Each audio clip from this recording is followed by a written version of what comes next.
we did it. Wow. What's going on? Oh, What's up, man? Chong is here. We united, we stand. We did it. We did it. 8 o'clock style. I love it. Beautiful, man. The way to be. Bro. I got my new here. I got my shrapnel final in the back. Just landed. Yeah, man. Ooh, it's shipped. People are excited. People are happy to have it. Yeah. And I am very excited. It's like I felt like near the end of the year, people got really bullish about that album. Yeah. And like really defensive about its reputation and about how good it is. And that's awesome. That's really cool. We out here. It's a Shasta. Shrapnel. Yeah. It is. Shrapnel's Don't face. Yo. What's up, man? What up? How you doing? Dirty. Mariners. Dirty. How y'all doing? How y'all doing? Yeah. Feeling that Mariners hat, man. Shit is tough. I had to love the old dirty hat. I had to Old order dirty that. hat. I had to order that online. I was like, I need that old school Mariners. I was at the mall and I was like, you guys, like, does Lids even carry this fucking throwback? They're like, no. Yo, So I had to go look for it online. Yo, Pete, this. I got this for Christmas. It's funny you're wearing that. I got this shit for Christmas, bro. Oh shit! Boom, Griffey. Griffey, buddy. Sick. You see, there's a whole Griffey collection of hats that look pretty incredible. Yeah, when I was at the Hall of Fame in September, they had that jersey, but like the dark blue one, and I had that one when I was a kid, and I was like, I always wanted the teal one. Yeah. So my stepdad, he heard me saying that. We at the Hall of Fame, he copped it on the low. I was like, wow, look at you, that's a good gift. That's the way to go. George Look Galvez, all what up? George Galvez, loving it. Sam Rock, Max No Po, Blood Money in the Mix. Blood Money in the Mix.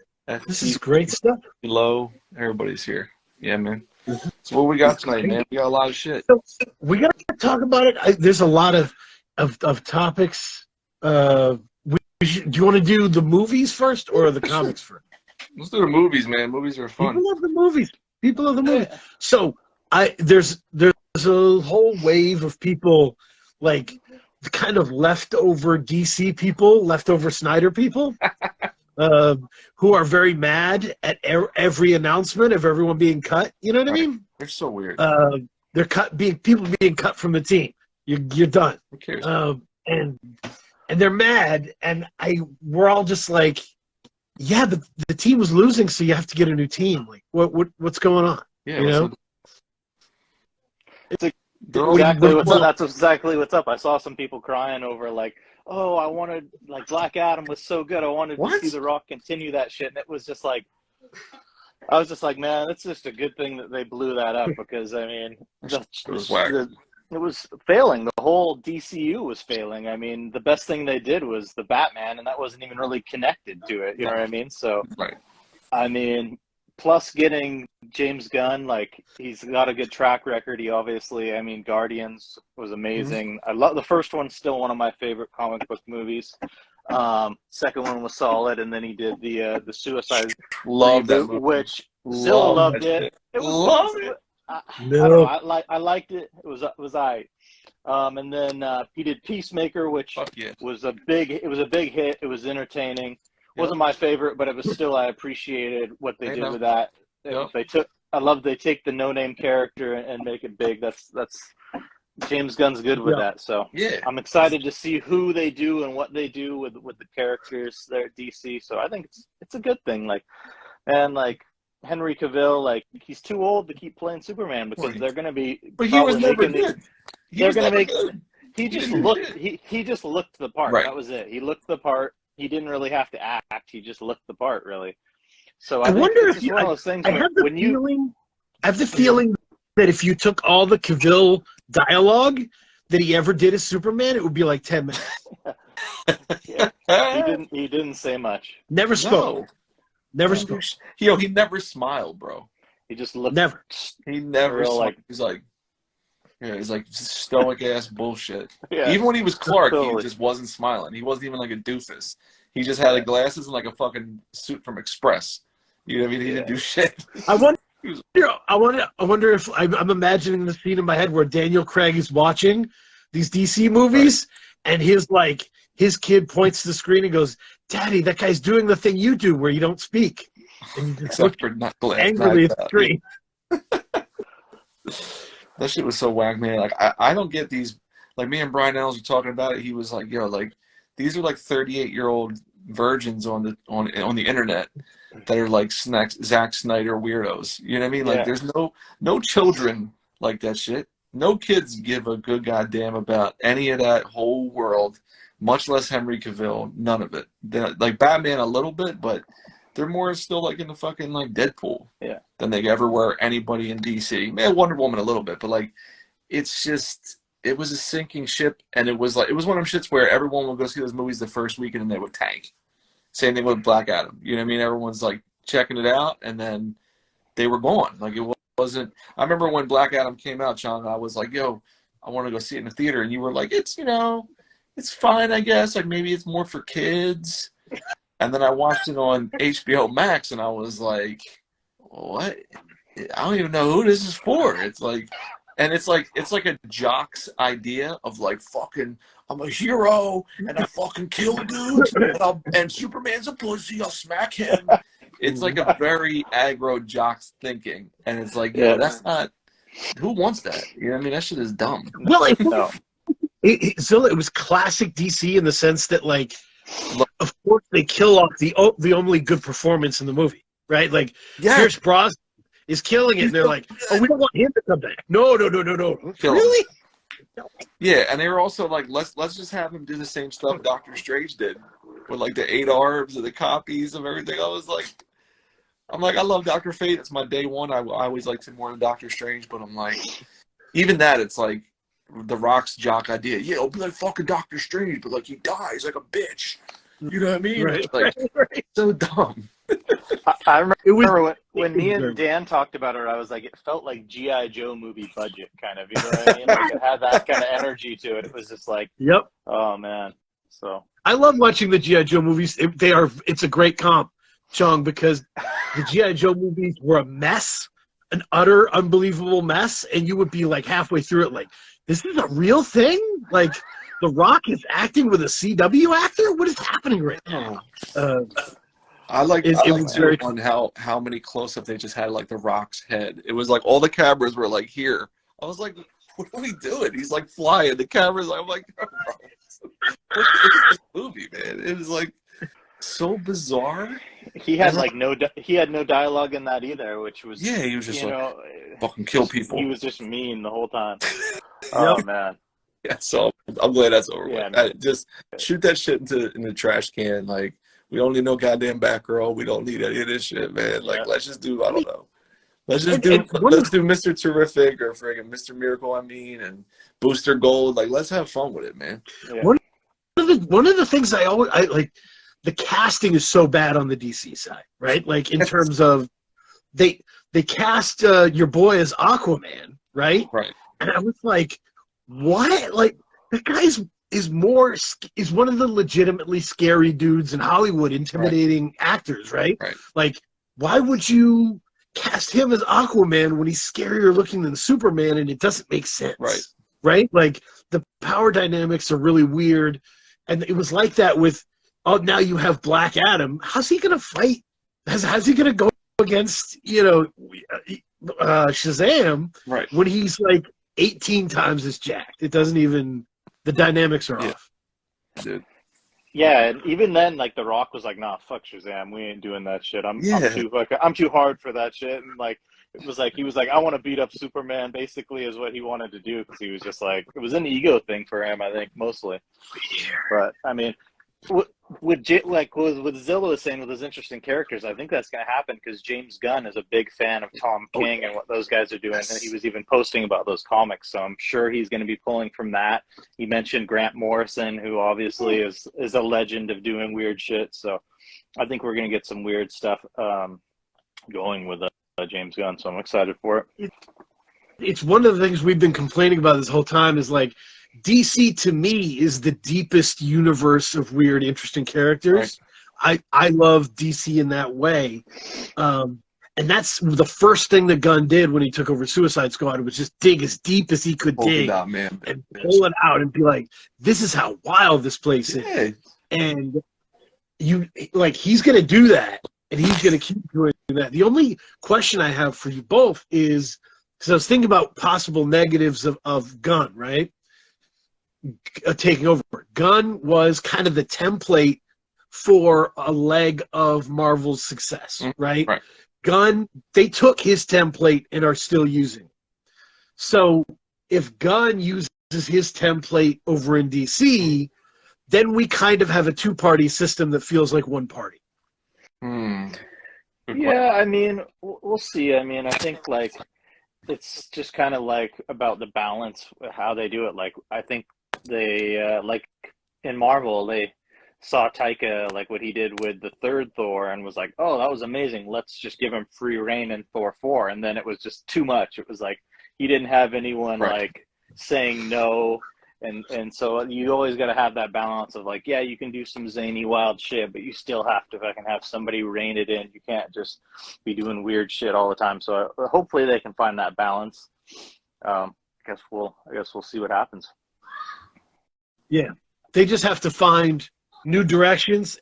Everything can't be done in the wacky James Gunn way, but hopefully they'll construct it as to where it's less micromanaged than Marvel. So they'll be able to have a little bit of creative direction, which was when I saw the Black Panther Wakanda Forever movie. Right. Shout out to us. State of the Game is #1 amongst white people that own Wakanda Forever merchandise. They love the so I saw the movie and I was like, this is so I love these movies because they're visually different. Right. They're one of the only Marvel franchises where it's like a distinct, different world visually. Right. And cinematography, everything is just different in that world. And Marvel doesn't do that enough, in my opinion. Outside of Gunn, not really. And Ragnarok, but yeah. Yeah. It's like CGI'd and like it was a little bit in the first. Well, that wasn't I guess the Spider-Man Homecoming, where they made it like very just like neighborhood Queens. Yeah. Like nothing splashy, nothing really over the top. But yeah, since then like Shang-Chi was like kind of cool, and then the second half I just didn't like the whole like fantasy forest thing. It was like really odd to me. And then like what else? I mean. That Loki show had a real cool that was design look. Yeah, it had that it was like 70s but futuristic, like retro. And it was future shit. Yeah, it was all like Hitchhiker's Guide to the Galaxy. It was like that. Totally, yeah. So Josh Wookie is at a point, and I want to talk about this. He said, "I wish Love and Thunder didn't suck." Agreed. I'm gonna say, Love and Thunder is one of those. I guess it's like Little Wayne Rebirth or something. It's like I know that it's bad in my heart, but I respect the fuck out of it. Like it's so cheesy, it's so nuts, and then it ends in this just heart-wrenching scene from one of the best actors out, and it's such a nutty watch every time. I don't get it. It's so insane. Like the first 10. So you guys remember that movie? It's one of my favorite movies ever, The Way of the Gun, in the early 2000s. Yeah. Ryan Phillippe. Yep. And Benicio del Toro, right? And it's like Christopher McQuarrie, who wrote Usual Suspects, and ended up going on to like Mission Impossible. It was like his first directing. So the first 10 minutes of that movie is like a very hilarious, dark comedy. Like Sarah Silverman's in it and whatever. And then after the first 10 minutes, it becomes like a Western noir, right? Like James Caan. So the first 10 minutes, though, you're like, oh, this is going to be like an action-packed, wild hijinks, 2 criminals on the road. And it's like, actually, they kidnapped Juliette Lewis, who's having a baby for the mob, and they're on the run in Mexico, and nothing funny happens again. So, like, when I watched Thor: Love and Thunder, like the other day we had it on, the first 5-10 minutes is like really weird because he's praying to a god who lets his daughter die, but then they're like goofy gods that like kill him. And then Thor goes up and he's like, I'm so depressed, I'm going to do a split kick and like smash trucks with goats that are, I'm like, what the fuck is all of this? I love it. Yeah. It's Little Wayne Rebirth. It's just it's like, what? And but it's so out of the box, and it's such a wild thing. And I understand people who are like, I want it done differently, I want it to stop this way. Right. But I'd watch it go further into the abyss. I don't care that much about Thor as a character. Right. So I'm cool with them throwing him as far and out as possible, as weird as possible. Yeah. Like but the movie is like, that's what I'm saying. Like Ragnarok to me is probably top 2-3 Marvel movie ever, because it hits all the comic book stuff.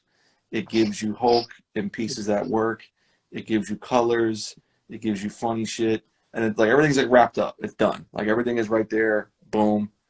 And then this one was like, oh, here's part of a Guardians movie. Here's like a sad Christian Bale movie. Here's like a wacky, dumb, male bimbo movie. Here's the female Thor movie. It's like, what the? It's too many things versus just being like, it's this. Like Loki show is like, here it is. It's a time travel Loki show. Yep. And like Loki's path to redemption, and Kang is at the end. That's it. Nothing. There you go. Yeah, that Love and Thunder was a bit of a mess. There was some elements here and there, but it was just too all over the place. And there was some good aspects, but at the same time, it was a mess. Like, and I swear Taika just hates the Guardians characters. He was just trying to get rid of them as fast as he could. Like, okay, let's get them out of here. Like, we don't really want them in this movie. Yeah. We just felt like wasted, but it is what it is. Let's move on from that.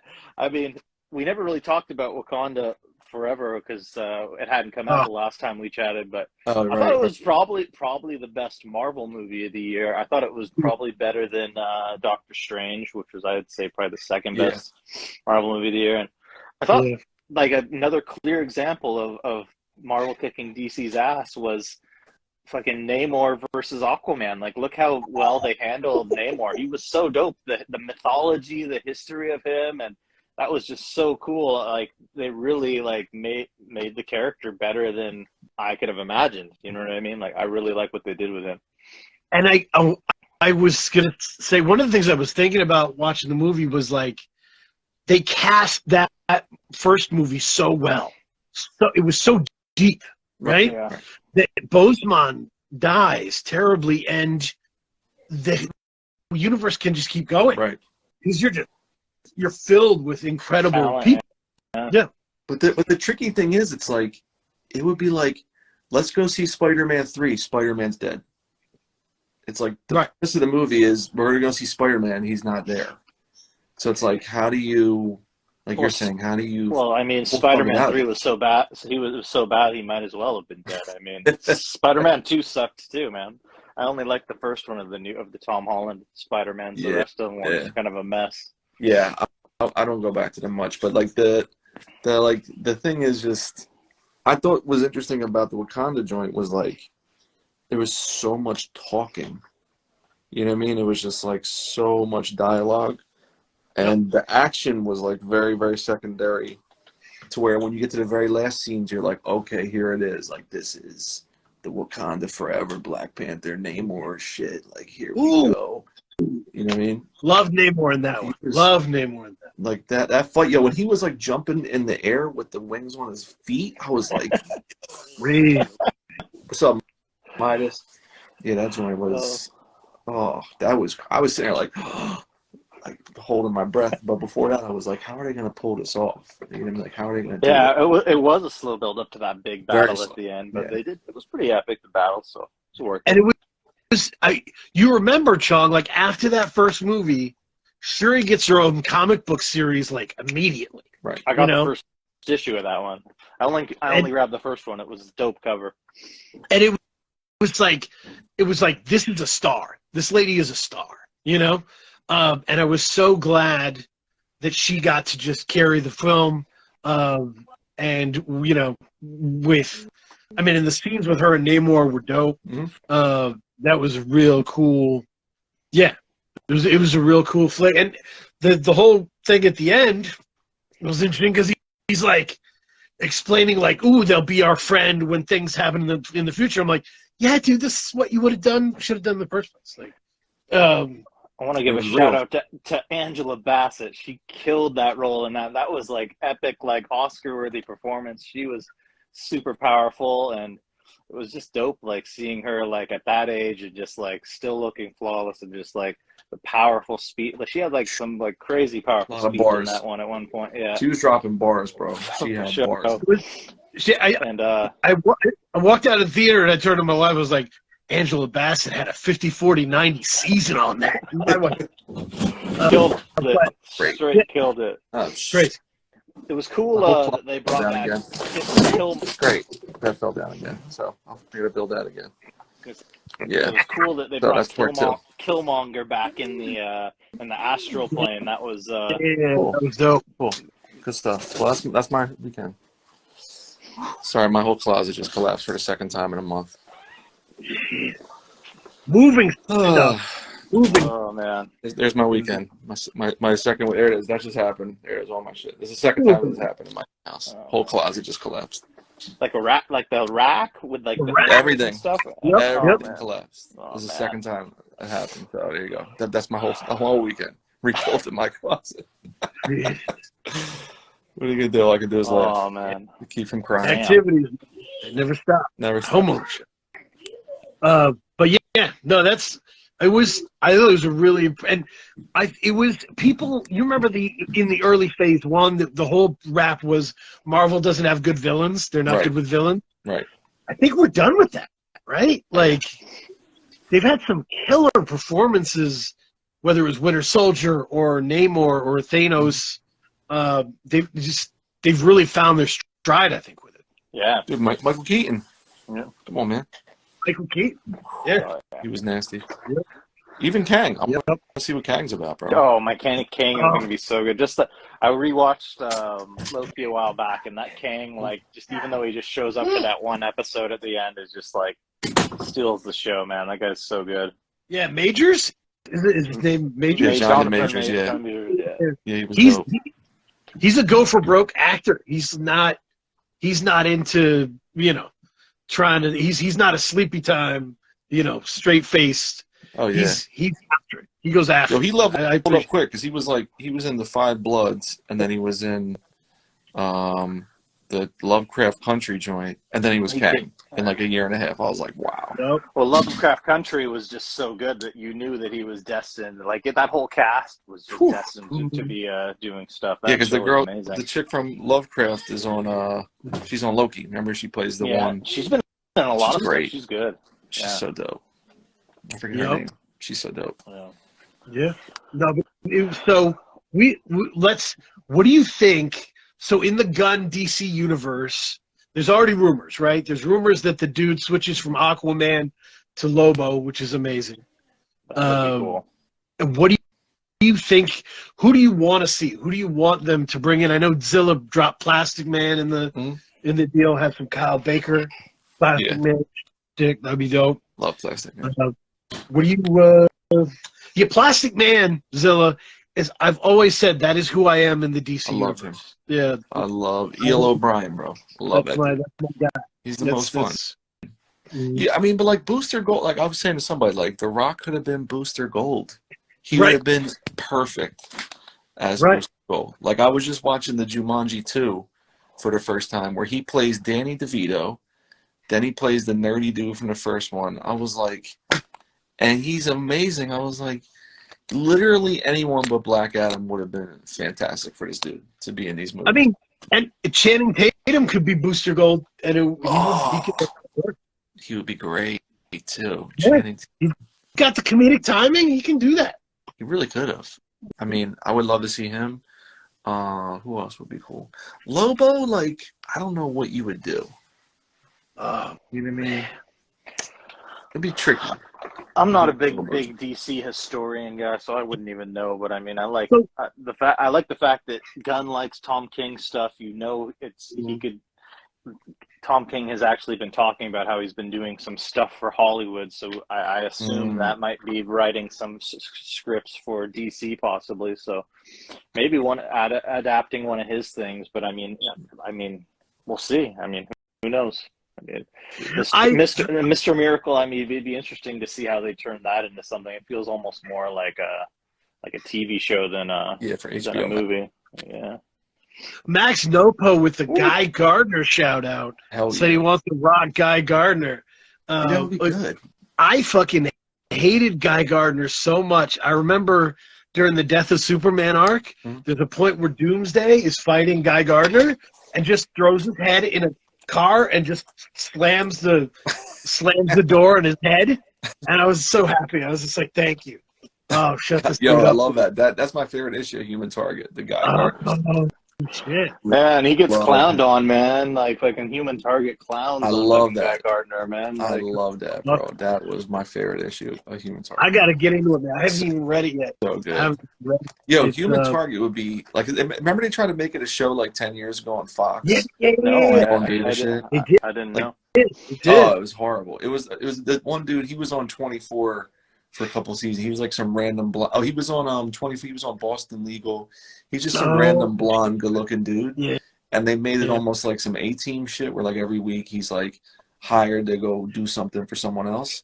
But if you made it like an HBO Max show of the Human Target, you know what I mean? And it's just like one story with like an older dude, like Pierce Brosnan type of dude, where he's like debonair, but like kind of a badass with like grays, and not as old as Pierce, but like that type of guy. Because the Fox show was just, none of it made sense. It was like schlocky as hell. It looked like some CW shit. Well, yeah, like this Human Target comic is totally like an old. It's like a noir, but like a romance noir almost. Yes. It's like got that like old 50s kind of vibe, and like it's very like slick and quick-witted, like, you know what I mean? Like, you know who could be Human Target? Fucking John Hamm, bro. John Hamm. So it's totally got that Madman vibe. All day. John Hamm, Human Target. He would be the best.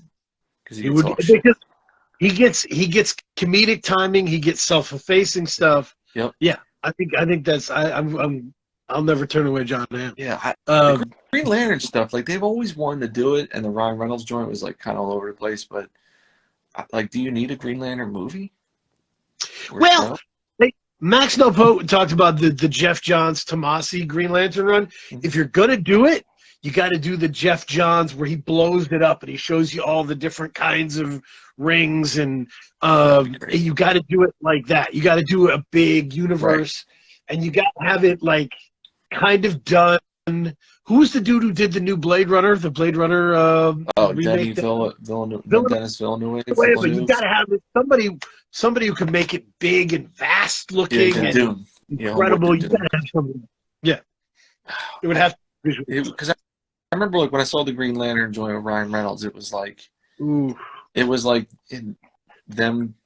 basically him. It's just Ryan Reynolds playing the Green Lantern, where he's like quippy and like cocky and Hal is cool, but not like this sarcastic dude. Well, it felt like a bad Blade movie. Like the CG was really bad. The jokes weren't that funny. Yo, speaking of Blade real quick, in the current Avengers books, like they're really trying to empower Blade and Ghost Rider Robbie Reyes a lot. Wow. But they're just throwing Blade in the middle of all these stories, and he's not funny, and he's not like a uber badass like Frank Castle. He's just like, it's painful to see them try, like, all right, we gotta like start putting him out there, and his costume whack. It's like weird. I saw him in, I think it was that Age of Khonshu, where like, because that was one of the only times I actually read some like actual Marvel universe like shit tie-in shit. And like they had him in there too, and I was just thinking like, oh, you're like an Avenger now? Like it just didn't fit. And I hate when they do that. That's what they do a lot of times, though. That's why I avoid the like kind of like big like event comics and anything that's like too mainstream from them. I always go for the like the miniseries by a specific writer. And same with DC. Like I tend to only read the like the miniseries by the good writers, like the Tom Kings, you know what I mean? The Ram V. He's killing it right now. Shout out to Ram V on the Detective Comics. He's killing it right now, man. Straight killing it, man. This series has been really good. I gotta jump into that joint. I was DMing with Max earlier about I've been catching up on my Tom King Batman joints, with all the Catwoman shit, where it's like a dark romantic comedy. I'm like, this is crazy. Like even that would be like fascinating. I've been waiting for that to come out, like the Bat and the Cat collected. Is it come out yet? Like in a collected? Like, I don't know if trade all the paperback volumes yet, or yeah, I'm not sure if the mega like omnibus is out, but man, I've been wolfing down those volumes on the Kindle. They are. I reread them the most. They're so good. He's just he gets it's like the banter and the comedy between them while still having them be badass. Like, but also acknowledging like how ridiculous they are, without like shitting on it. That's the thing he does well. Like Tom King like loves the characters without being like, this is all silly. None of it matters. Who gives a shit? Not that He's good. He's good at romance and relationship comics too. Because he's really nailed that. Like, and not many. Like I've seen other guys do good family type comics with like the whole family, but he really does that like relationship drama kind of comics really well. Yeah, it's fire. He gives me hope. King, he does. Yeah, King is one of the people who makes every situation realistic. Yes, I was thinking about King as the anti-Grant Morrison. Yeah, Grant Morrison could blow things up into insanity, and he could do that whenever he wanted. Yep. But like King does the opposite, where he can make an insane world so practical. Yes. It's so dope. I'm forgetting the name, but my favorite Tom King is the escape artist there. With Miracle Man. The Miracle Man run. Or Mr. Miracle. That whole universe, Mr. Miracle, is ridiculous. It's his favorite book, Isaiah Rashad. Yeah. He's like obsessed with that book. It's incredible. It's an incredible theory. That one really won me over because I did like the Vision when Tom King did like the that was family thing. I liked that, but then I don't know what it was about the Mr. Miracle that really was like, okay, this guy is legit killing it right now. And then since then, he's just been on fire. Like everything I've read by him has just been killer. Yep. Shouts to Max. Max said Blade. He said Blade's in the new Midnight Suns. Of course he is. Yeah. Yep. Man. I'm good. Moon Knight. I read like I don't know how many issues of that Moon Knight series that was the new Moon Knight series, and it just sucked. It was so boring. Like they totally relegated him back down to kind of like doing nothing special in the neighborhood, fighting like no-name villains and shit, and it was just boring. Like there was nothing good about it. Like every once in a while there'd be like one or two good moments, but it was a tough read. I had to drop it. It happens, man. Like a lot of times they can't put the best writers on the best stuff, and that's one of the reasons I barely read Marvel anymore right now. They lost a lot of the good writers to DC and just to independents like Image and stuff like that. So you're right. Yeah, I have a little bit of a Blade theory, and everything. So there was a period where like DC was so focused on Wonder Woman being feminist that she didn't have any relationships for 20 years. Right. They were just like, she is feminist, so she doesn't do that. Right. And like that happens with like black superhero characters too. They become like they become stiff. Right. They become stiff. They don't laugh and they don't joke, and they're not like Steel. Human. Like even T'Challa in the comics, it's hard to write because he's not like anybody. No. And he's not funny. He's not cool. He's made that way to be impressive, but it wasn't a good long-term thing. Right. It's not a good long-term thing. Yeah, they were writing him like Captain America, like where he was like always serious and like trying to be like the moral compass of the comic kind of like honest. And it's just but that's the thing with comics. You got to have like some comic relief. So if it isn't the main character, you got to have like secondary characters or whatever, kind of making fun of the character. And they did that well with Captain America in the Avengers movies. Like they'd always be making jokes about him being all serious and all that. So, and what saved Captain America, Chong, is that there after the like 60s and 70s when like it's not cool to like Captain America. Mm-hmm. Captain America has like 20 years where no one gives a shit about it. Yeah, no one reads the book. Like Nomad and all that shit. Remember that? No one reads the book. No one does any of that shit. U.S. agent. If you pick up those 80s compilations of Captain America, they're insane. They're awesome. He's just throwing out weird ideas. He like has he has sexual relationships with supervillains and like what? He's just, yeah. Do you remember the lady who throws diamonds? Yes. Do you remember that lady? Yeah. Yeah. They had a relationship going. That's awesome. And so there's like, and they had this whole arc. This dude created where there was a mysterious gunman who would just kind of come out of nowhere and shoot like D-list villains.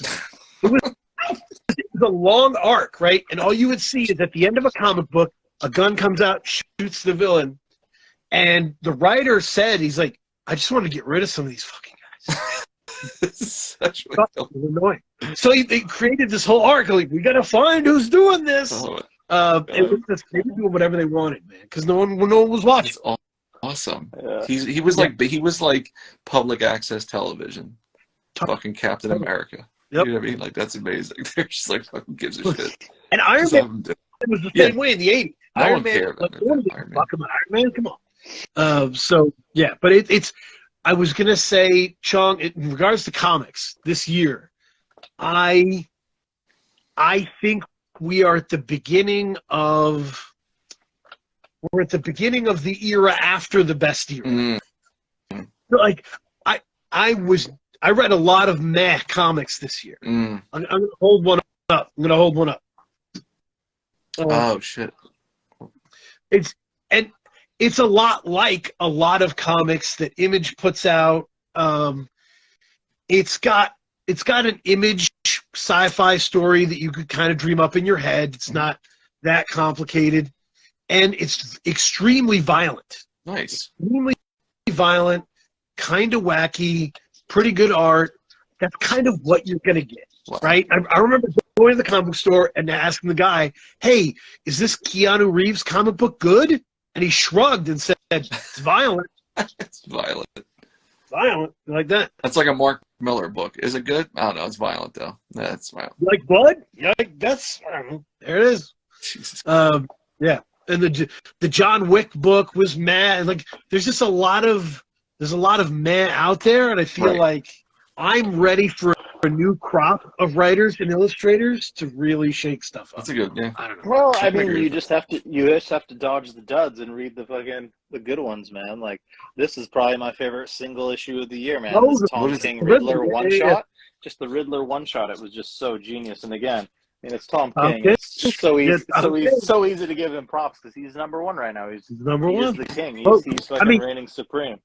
It's King and Tinian, right? At no, this point? It's King. And Tinian's killing it too. I mean, Tinian has the Nice House on the Lake, which is I need to catch up on. There's like it's a 12 issue miniseries of kind of like a sci-fi horror, psychological kind of horror. I've got about 4 or 5 issues left in that I need to read that have been piling up, but he's one of those guys. Like, I swear Tinian right now, like between Department of Truth and that one, he's like bringing in some of the freshest ideas. And a lot of times though, it's like more about like the idea and like the concept than the actual like story and the characters sometimes, which can be good, but at the same time, it's also sometimes hard to read consistently. Like, I find that Department of Truth is kind of starting to like go downhill a little bit now that it's like the last 3 issues, like it's up to like 22, I think now, and the last 3 or 4 have been kind of boring a bit just because it's like they're trying to get back into the story instead of all the conspiracies. They're trying to get back to the characters in the story, and a lot of those characters that I just don't care about. I'm more about like the concept of the book than the actual characters. So it's been a bit of a struggle, but yeah, I mean, he's killing it. Tom King's killing it. Ram V's killing it. I mean, yep. And there's people like, I was thinking about the people that I love, and it's, you know what came to my mind?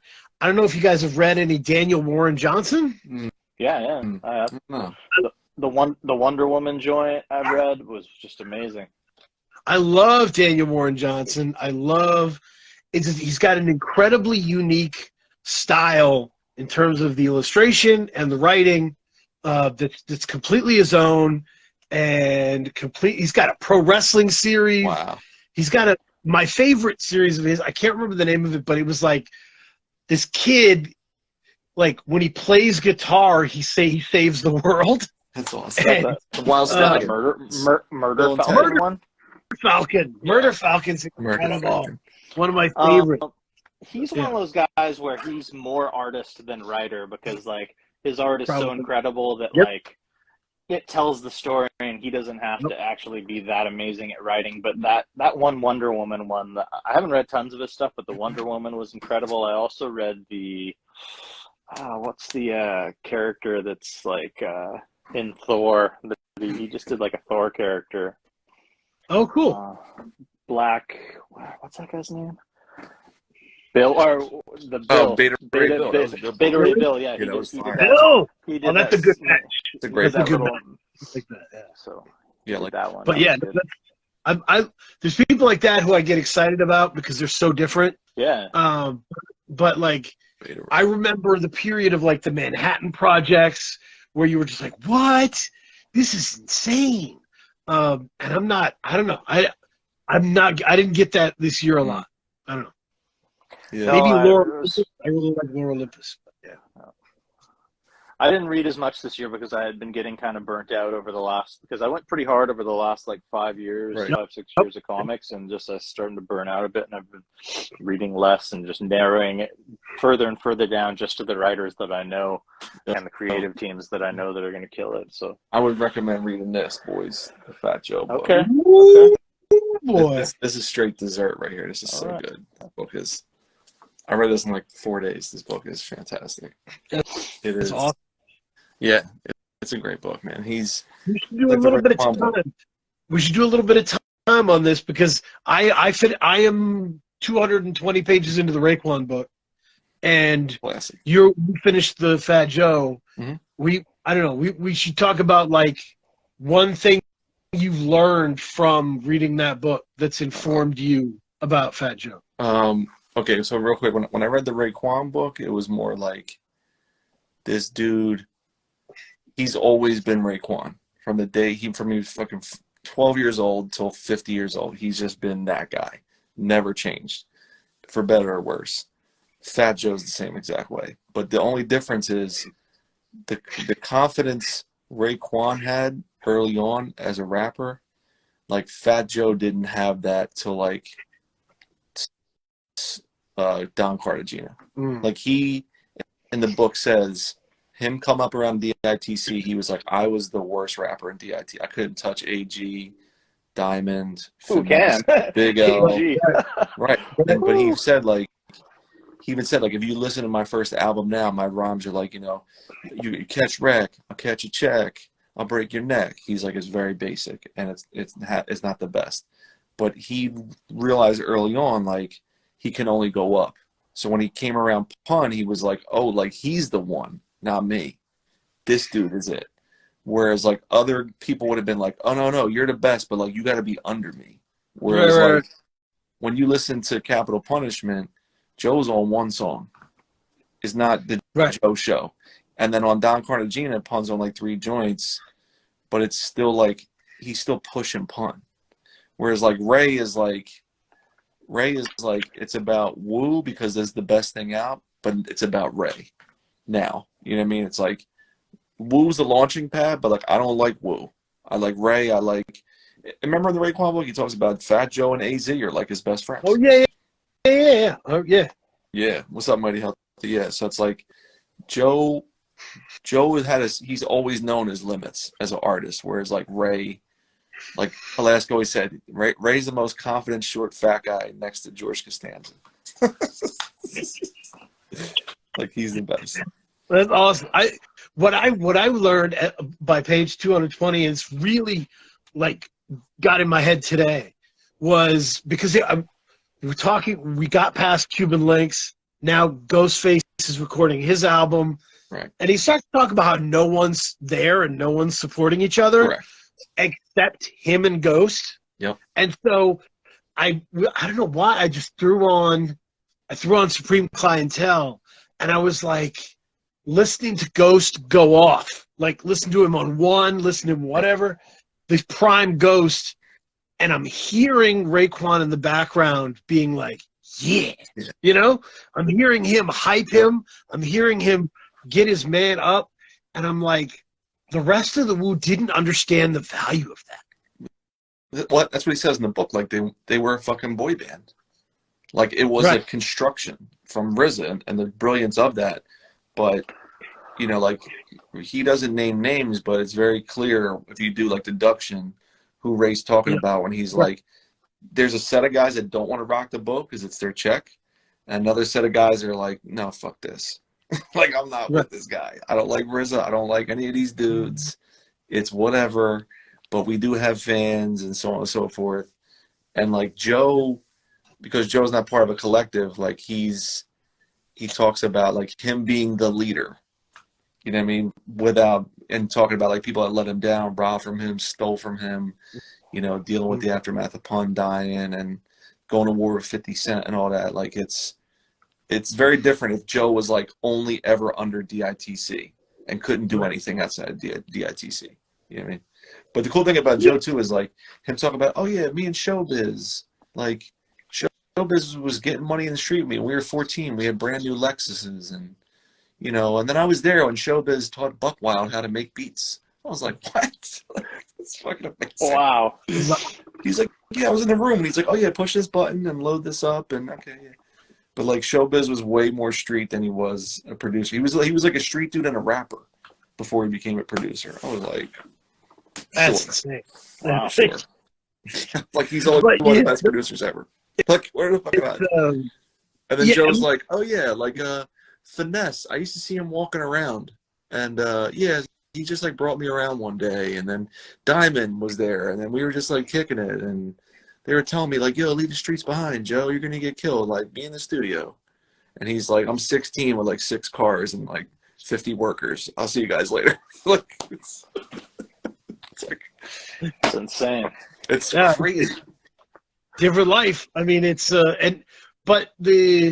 but you throughout the Raekwon book, like Ray and Ghost always had each other to bounce stuff off of and grow with, and the rest of those dudes just didn't. You know what I mean? They were just like Deck was Dolo, you know, and so you see that where like, man, if you have that, and Joe has always had people with him to bounce off of and grow with. He loves that. Yeah. He embraced it. Oh, totally. So it's just different. Yeah, while being a solo dude. But you know, it's fascinating. I'll throw this at you guys. I'm probably gonna hop in a second. I saw this clip of Method Man on the Matt Hoffa podcast where he was talking about how he grew up realizing his moral code came from reading comic books, and how he knew things were right and wrong.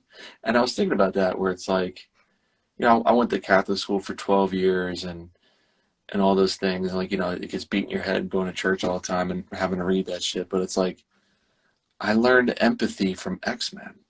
Where it was like, yo, these people always talk about how everybody fucking hates them. And like, it's not fair.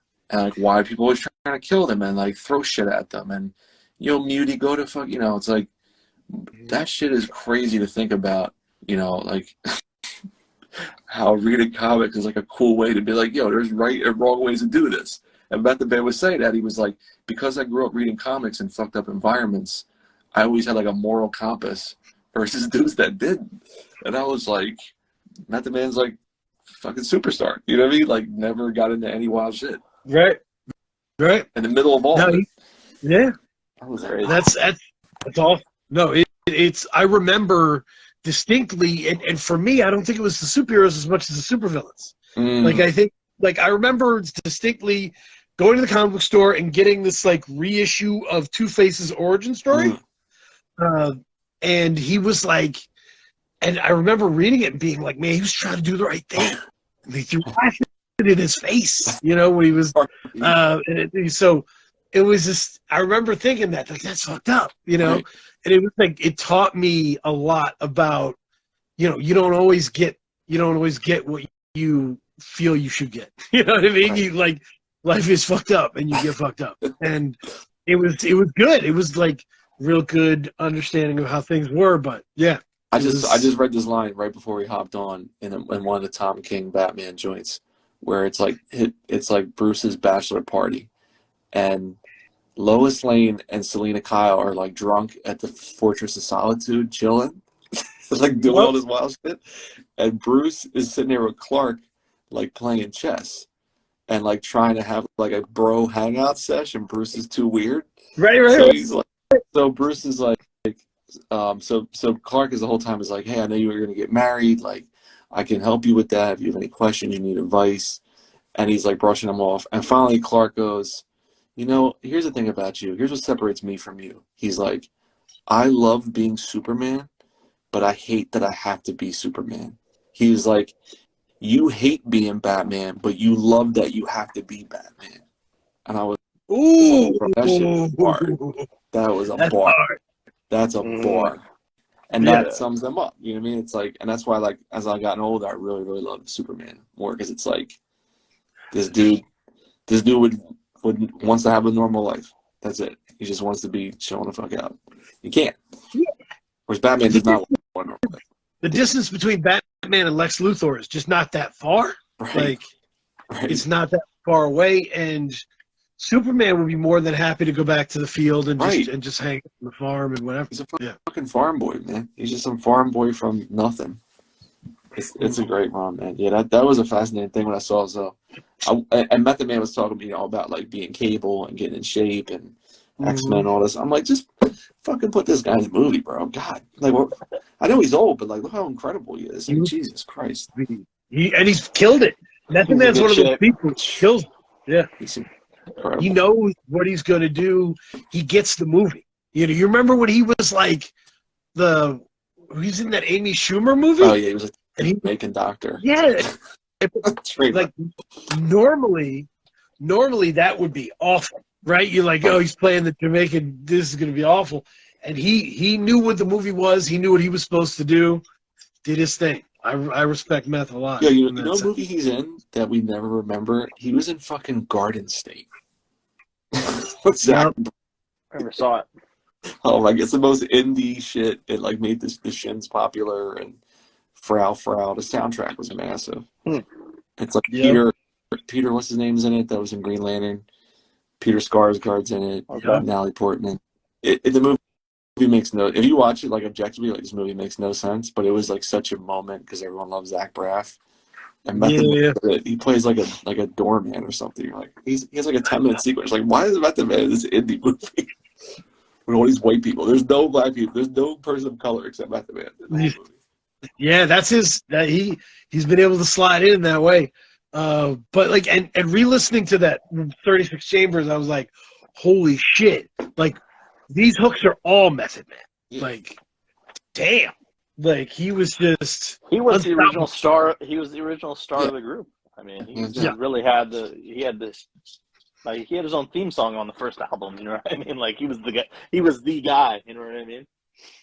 It only became it kind of mutated a bit because like Old Dirty came out, he had the hits, he had some like party hits, but then like Ghostface kind of became the guy because he was the most consistent after the group kind of went their own ways. Like he was the only one making good albums for like the next decade. Yeah. The rest of them were just making like horrible albums, really, pretty much. So it was like. And that's the funny part, is in the Raekwon book, he's never acknowledged like he's made a bad album. Never. Most rappers will never acknowledge that. You know what I mean? Like, who's gonna be like, I made bad albums? The weird thing is though, Chong, like Ghostface recently loves shitting on his great albums. He'll be like, oh, Supreme Clientele, I was just gibberish. That didn't even make sense. I don't know why you guys like it. I'm like, because it's the fucking greatest piece of art of the 20th century, bro. That's why. Okay, thank you. Oh yeah, it didn't mean anything. Well, Eminem loves shitting on his last album, every new album. Yeah, he does. He's always like, yeah, that was bad. Sorry, guys. But he's right. Like, they're all terrible. But like, Ghostface is always like, Iron Man. Like, I don't like that. I was like in a bad place. I'm like, you used your pain to make a fucking beautiful piece of art. He'll be like, oh, you know what I love? Fucking the Adrian Young album. And like, he'll say something stupid where I'm like, man, those Adrian Young ones were bad. Like the production was all right, but like. Just he got way too into the whole like this has got to be like comic book dialogue kind of thing, and it was just like he took the concept album too far. There's a thin line between like that fine balance of like making a concept album tolerable, right, and just doing too much. He did way too much on those. Those were disappointments for sure. Dude, And he had done a good run up until that point. Yeah. Even like a couple of the ones after that were decent. Yeah. But no, it's the Wu. Like, the thing about the Wu is none of those guys were set up as individual artists before they met RZA. So after, when they got big, they didn't know how to build their own shit. So people, you know, that are doing this shit now, you know, Love Ulysses is more prepared. Yeah. Than, you know, Capadonna coming out of that shit. Like, he's produced all his own stuff for a while. He knows he's got his own infrastructure and friendship groups. Right. Like, I think a lot of people learn from the Wu kind of how they don't want to do it. Yeah, I remember I said that on the pod, like when we did our Griselda episode a while back, where I was like, the Griselda dudes look at Wu, it's like Canada versus the U.S. Canada just sits back. It's like, we can never be big as the U.S., but like, we see all the things you did that were stupid as shit. We're just not going to do it. So Griselda's like, okay, like us doing these zigzag left turns on every solo record, and no. We'll just keep making like similar sounding stuff every 3 to 4 months and just hold people down with that, versus like Tikal 2000 or Tikal 0 or fucking the one you got album called like Mr. Excitement where it's like disco or some shit. It's like, what? Nobody wants that. Well, I mean, I feel like if you're going to do a comparison there, it's like West Side Gun is like the RZA. He's the one with the vision. Right. He's the one with the ideas. He's the leader. And like Conway and Benny are kind of just, they're kind of left to their own devices, trying to do more traditional like rap albums, and I don't really like the new direction. No. It's almost like everything that Gunn's still doing, like when he's doing like the Mock Homie, he's doing the Rome Streets, he's doing his own stuff. Yep. All the like, because he's staying true to like what people want. Correct. You know, you can't all of a sudden be like, okay, now I'm gonna try to do some like mainstream like commercial like. I'm gonna get with Rick Ross and Lil Wayne. Like, nobody wants to hear anybody rapping with Lil Wayne and Rick Ross, especially not grimy underground. You got to keep it grimy. We don't even want to hear like mainstream beats. Or I don't want to hear that shit like out of those guys. Like, you gotta stick to your bread and butter. Like, and I mean, I get it. You trying to like level up, and it just sometimes you gotta know what your fan base wants from you, right? And deliver. And like he knows their fan base doesn't want Gravel Pit. Yeah, you see what I'm saying? Like, exactly. Yeah, they don't want that shit. Whereas like, trust me, it's gonna be huge in Europe. Trust me, it's gonna work, and it is. Well, but all the guys hate it. That was after he had gotten washed. I think like the RZA like had the early vision, and he got lost along the way or whatever, and that's when things kind of went off the rails. But you know what I mean? Like the initial. He was like the George Clinton to the like Parliament Funkadelic. He was the leader, the band leader, and people hate him for it because those are the type of guys that always make off with money. Right. Yeah. You know what I mean? At the end of the day, Chong, you know, Chris Crack needs that Rick Ross feature. I'll take the Rick Ross feature. Shit, I love Rick Ross. Man. That would be awesome. You want to see? This is a Christmas gift. Nice. Cerberus, the three-headed dog. Crazy. That's crazy. I don't Keep know it what that is. Is that straight out of Ghostbusters? Oh shit! Nice. Well, I guess it's just a mythical kind of beast too, right? Yeah, Greek, ancient, Greek mythology. Oh my God! All right, well, I'm gonna roll because I gotta fix this closet. I can't believe I did. I'm gonna hire somebody to come by tomorrow and just do it for me. I'm so sick of this shit. Yeah, dude. All day. Want somebody else to do it? Yeah, pay the money. Thank you for giving the time. This has been awesome. And we got to check in as these things roll out. Yeah. Oh, sure. one. I'd like to make fun of Star Wars before we leave. Do it. I decided that all Star Wars universe is somebody thoughtfully walking through sand to a space bar where they're looking for information. The whole Star Wars universe. That's the whole thing, from the TV shows to the movies. It's somebody dressed as a space cowboy walking slowly through the desert planet to a space bar where they're going to ask for a guy. That's the whole thing. Works for me. I don't watch any of it, so I trust your assessment. That's whatever. That new Andor show was phenomenal. It was one of the best Star Wars things that's been in a minute. It's really good because it was totally like a political like drama instead of it was basically about terrorists, but they don't. They call them the rebellion, but they're basically yeah. It's totally like it's the prequel to Rogue One about the Cassian Andor guy, and it's just like it's powerful. There's good acting. There's some really good speeches in there. It takes a few episodes to get going. Like the first 3 episodes are pretty slow. Right. But as it gets going, like it builds up to like towards the end. There's just like some of the final like 2 or 3 episodes. There's some like seriously good like drama and speeches. Andy Serkis is in there. God, what's the guy's name? Homeboy from Narcos, right? Homeboy from Narcos is in it. I don't know. I didn't watch Narcos. The scientist from Thor 1. What was that guy's name? Oh, Stellan. Yeah, he's a great actor. He kills it. Like he has one of the illest speeches in there. Like I gotta peep it. So yeah, it definitely watch that. That's probably the best like Star Wars thing in a long time. Nice. Yo, Chong, what was the voice? Let me roll. What was the Green Lantern one about terrorism? Do you remember this? Green Lantern? I never read a lot of Green Lantern. There was a Green Lantern series about terrorism that was absolutely fire. And I can't remember if it was Sewell who did it or if it was Tom King. But it wasn't Hal either. It was the young, goofy guy there. I gotta it definitely wasn't Tom King, I don't think. It might have been Sewell.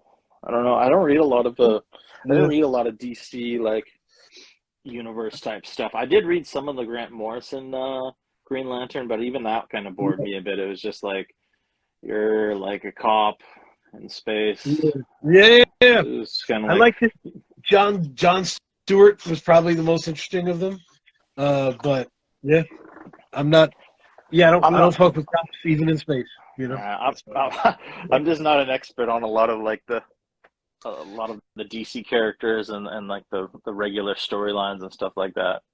But the Lobo is interesting because Keith Giffen did Lobo and was known for this weird shit, doing weird shit.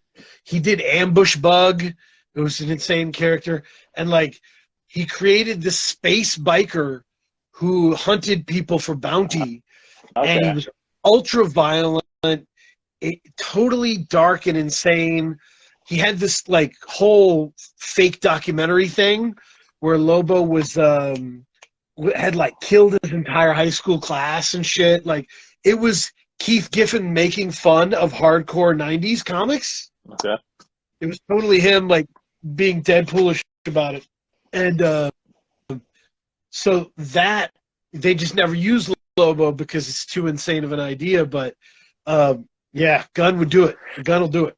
Yeah, I've seen the art. I haven't read the comics, but I've seen some of the crazy like painted covers of Lobo, and they're so ill. So it's always been intriguing to me. I was considering trying to find some of the comics and read them. So it sounds good. Keith Giffen, look for the Keith Giffen stuff. Yeah. Okay, sounds good. But yeah, I will talk to you later on, sir. Thank you for this. All right, this man. Great. Yeah.